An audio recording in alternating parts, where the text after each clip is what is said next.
সাবেক রাষ্ট্রপতি আব্দুল হামিদের বিদেশ যাওয়ার ক্ষেত্রে সরকারের উচ্চ পর্যায়ে কমিটি হয়েছে, পুলিশও কমিটি করছে, কিন্তু তদন্তের আগে আপনারা 4 জন পুলিশের বিরুদ্ধে ব্যবস্থা নিয়েছেন। কিন্তু আমরা যেটা দেখি মূলত হলো যে 950 মতো পাসপোর্ট যেটা আপনার অধীনে পাসপোর্ট বাতিল করেছে, কিন্তু ওনার পাসপোর্টটা কেবল রাখছিল, বহাল রাখছিল, লাল পাসপোর্ট। তো উনি তো লাল পাসপোর্ট ব্যবহার করে গেছে, পাসপোর্টের বিরুদ্ধে কারো বিরুদ্ধে ব্যবস্থা নেওয়া হয়েছে বা? শোনেন, এইটার ক্ষেত্রে এই জন্য তো একটা কমিটি করা হয়েছে, যেহেতু অন্যান্যর ক্ষেত্রে এবং উনি ছিলেন সেই সময় মহামান্য প্রেসিডেন্ট, সবার ক্ষেত্রে কি সব আইন প্রযোজ্য কিনা আমি তো জানি না। এই জন্য তারা ইনভেস্টিগেশন করে দেখবে যে এইটা ওনার কাছে পাসপোর্টটা রাখা বৈধ ছিল কি অবৈধ ছিল। এখন অনেক আপনারা তো জানেন যে প্রেসিডেন্টরা করে মানে দেওয়ার পরেও কিন্তু তারা ওয়ারেন্ট অফ প্রেসিডেন্ট 4 নাম্বার না কয় নাম্বারে থাকে, 4 নাম্বারে থাকে।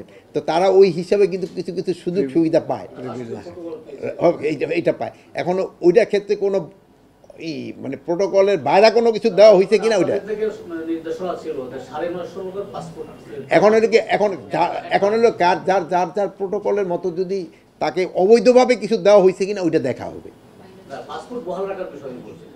এখন তার কাছে পাসপোর্টটা রাখাটা তার বৈধ ছিল কিনা অবৈধ কিনা ছিল ওটা ইনভেস্টিগেশন কমিটি দেখবে। পুলিশের হাতে যেন আর কোনো মরণাস্ত্র না থাকে এইগুলি তাদের জমা দিয়ে দিতে হবে।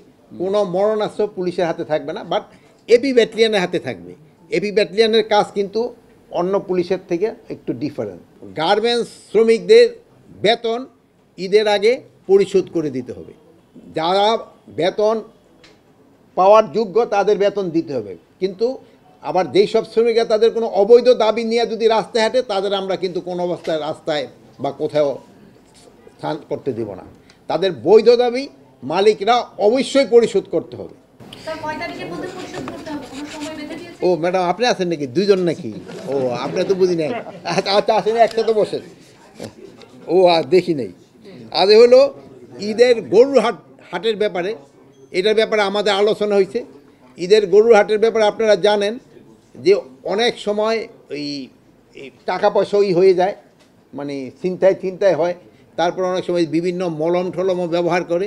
এই জন্য আমরা এবার একটা ইনস্ট্রাকশন দিচ্ছি হিসেবে আনসার তাদের রাখতে হবে প্রতিটা হাটে 100 করে, মানুষের নিরাপত্তার জন্য। এবং এটা মানুষের যেন এই যে তারা যেন কোনো রকমের না হয়, এই যে কি বলে এই চিন্তায় হাতে যেন না পড়ে, এই জন্য তাদের 100 করে আনসার রাখতে হবে। ঈদে হাইওয়ে পুলিশদের ক্ষেত্রে ইনস্ট্রাকশন দেওয়া হয়েছে যেন যাত্রীরা নির্বিঘ্নে যেতে পারে। এবারে ওই ঈদের থেকে এই ঈদের একটু ডিফারেন্স আছে।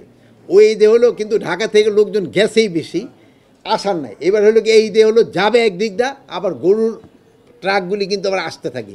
এই জন্য কিন্তু রাস্তাটা অনেক সময় থাকে ব্যস্ত। অনেক সময় হলো কি আগে হতো কি বাসটা নামায় দিয়া আবার তাড়াতাড়ি চলে আসতে পারতো, কিন্তু এই ঈদে কিন্তু ওইটা অনেক সময় হয় না। এই জন্য এইগুলির ব্যাপারে হাইওয়ে পুলিশকে ইনস্ট্রাকশন দেওয়া হয়েছে। এবং রাস্তায় যেন কোনো রকমের কোনো ধরনের চাঁদাবাজি না হয়। কোথায় চাঁদাবাজি হয় এই সম্বন্ধে আমি আপনাদেরও অনুরোধ করব, আপনারা একটু যদি আমাদের একটু আগে জানান। প্লাস আপনাকেও তো একটা জার্নালিজম আছে, কী বলে ইনভেস্টিগেশন এটা আপনারা যদি একটু কাজে লাগান তো আমাকে একটু উপকার হয়। আপনার সাথে যদি জানাই দেন, সত্যি সংবাদটা জানলে আমাকে অ্যাকশন নিতে সুবিধা হয়। আগে আপনি দেখছেন কিন্তু আপনারাও কিন্তু 2-1 সাংবাদিক ওই বাসের বা গরুর ট্রাকে বসে কিন্তু আসছেন, যদিও কষ্টদায়ক, কিন্তু এরকমও যদি 2-1 করেন তো কিন্তু জনগণের উপকার হয়। প্লাস আমাদেরও একটা উপকার হইল যে এই চাঁদাবাজিটা কমায় আনা যায়।